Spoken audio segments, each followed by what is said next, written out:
Hello crypto fam, Cédric here, your Decentralization Ambassador, coming to you from my farm in beautiful New Zealand. Today we are diving into the big upgrade, Pectra update. What is it? When is it happening? Will it save ETH from its price slump or send it crashing further? Is ETH dead or are we heading back straight to 4K? Grab a coffee, stick around and let's unpack this together. And don't forget to smash that like button and subscribe, it really helps the channel grow. Alright, let's get comfy and break this down.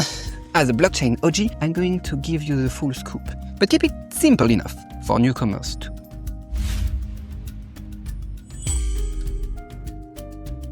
So let's jump in. What's Pectra? Pectra is an Ethereum's major network upgrade, a combo of two improvement packages. Prag, which tweaks the execution layer, think smart contracts and transactions, and Electra, which upgrades the consensus layer, like how validators secure the network. Funny anecdote, the name Pectra is a mashup of Prag, where Defcon 4 happened, and Electra, a star in the Taurus constellation. Cool, right? But a cool name is not enough. Think of them as patches, voted on by the community to make Ethereum faster, cheaper, and more user-friendly. It's one of the biggest updates since the merge in 2022 or Dencun in 2024. It's like giving Ethereum a turbo boost for scalability, user experience, and validator efficiency. But who suggested this update, you may ask? The Ethereum community. Developers, researchers, and validators, they collaborate on EIPs. Big names like Vitalik Buterin and the Ethereum Foundation guide the vision, but in the end, it's a decentralized effort.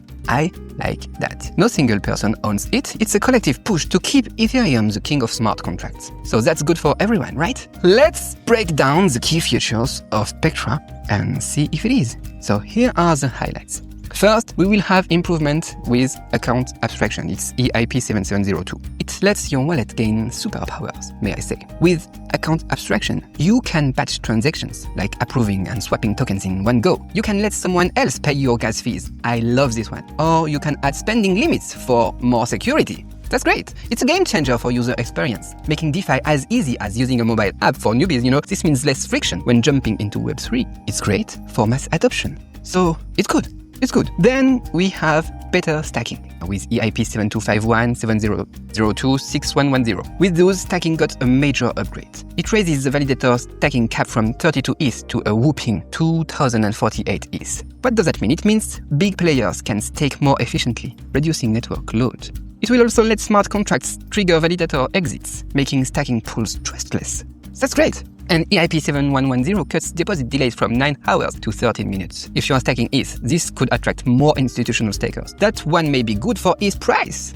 But there are also other things like the blob expansion, EIP 7691 and 7742. What is a blob? Blobs are cheap data packet layer tools used, like Arbitrum or Base, used to post transactions to Ethereum main chain. Pectra doubles blob capacity from 3 to 6 per block, with a peak of 9. This slashes layer 2 fees even further, boosting scalability. EIP 7623 also raises cold data cost to push layer 2s toward blobs, keeping the main chain unclogged. But it may also impact the price of ETH negatively. Less revenue, yes, we will talk about that in a minute, but that's not good. So, with the upgrades first, we will also have faster transactions with EIP 7251. Pectra makes transactions final in just 12 seconds. One block, instead of 10-15 minutes or whatever. It was slow before. This kills front running, where bots snipe your trades, and it makes DeFi swaps or bridge transfers lightning fast. We like that. And we will have also other goodies, with EIP 2537, 2935, 7685. Those will add cryptographic upgrades, better data storage for light clients, frameworks for smarter validator contracts. They are technical, but in brief, in a nutshell, they will keep Ethereum secure and future-proof. So I was saying why some experts, and me, think it could tank ETH price short term. Pectra is set to activate on Ethereum's mainnet on May 7, 2025 at 10:05 and 11 seconds UTC, something like that. Maybe when you see this video, it's this exact time. It's already battle-tested on testnets like Hoodie, Holeski, and Sepolia. Though there were some hiccups that spooked the community, but all in all, it went good enough. Yes, it was great. So on this day, on D-Day, node operators, validators, and non-stakers will update their software to the latest versions. If they don't, they will get stuck on the old chain. This is Ethereum, it's how it works. It's Ethereum decentralized governance in action. No one forces the upgrade. The community chooses to adopt it. They vote it, they adopt it if they want. So yeah, I often criticize, Ethereum centralization. For that, it's good. And as a user or as a ETH holder, if you don't need to do anything. Exchanges and wallets will handle it. Developer though, if you are a developer, that may be the case, you should check how EIPs like 7702 will affect your apps, your dApps. So anyway, if you are a good developer, you know that already. So let's speak about D-Day. How will all that impact the ecosystem from today's on? Let's talk about that and analyze that short-term, mid-term, and long-term. In the short term, I was talking about Pectra's blob expansion, EIP 7691, and cheaper layer 2 rights that will make networks like Optimism or Arbitrum even more affordable. This could spike layer 2 activity, more DeFi trades, NFT mints or gaming dApps, stuff like that. However, the main chain, the layer 1 Ethereum, might lose revenue since layer 2s pay fewer fees. And we may just echo what happened with Dencun in 2024, which slashed Ethereum daily revenue by millions. Ouch. But let's not talk just about the price. Short term also, EIP 7702, the account abstraction, will simplify wallet interactions. But adoption by dApps and wallets will take time though. So yeah, we'll see. And stacking improvements too might pull in more validators, but centralization concerns like, Lido controlling 30% of stacked ETH could spark debates. So all in all, short term, the sentiment is mixed. Let's see the impact mid-term now, 6 to 18 months. As layer 2 scale, Ethereum's role as a secure settlements layer solidifies. More dApps will migrate to layer 2s, boosting total value locked, TVL, which is already like 200 billion across Ethereum and its rollups. And EIP 7702 could make DeFi more user-friendly, drawing Web2 users. Real-world assets, RWA, tokenization like US Treasury bond or real estate, they could thrive on Ethereum's infrastructure too, especially if the US stablecoin laws pass, as some experts predict. However, competition from layer 1s like Solana or Aptos could steal some shine. Ethereum's slow upgrade cycle, like years versus competitors' months, frustrates a lot of developers, like Demir from CLab said recently. Yeah, Ethereum is slow. The Ethereum Foundation's academic focus might also lag behind Solana's aggressive ecosystem funding.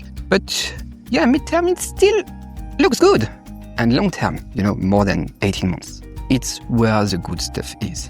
Pectra sets Ethereum up for mass adoption. Instant transactions, cheap layer 2s, and seamless UX. That makes it the go-to blockchain for DeFi, RWAs, and even AI-driven dApps. Ethereum's 1,300 plus active dApps dwarf competitors like Binance Smart Chain with 800 or Base with like 300 or 500, and its ability to evolve, like switching to proof of stake or adopting rollups, proves it's adaptable. So in the future it looks good.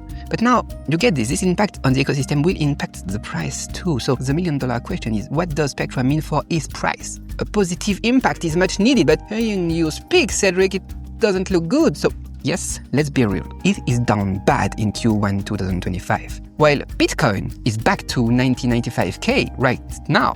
So is ETH dead? Will it hit 4K again? Short term, that's my main point. Pectra might hurt ETH price initially. Why?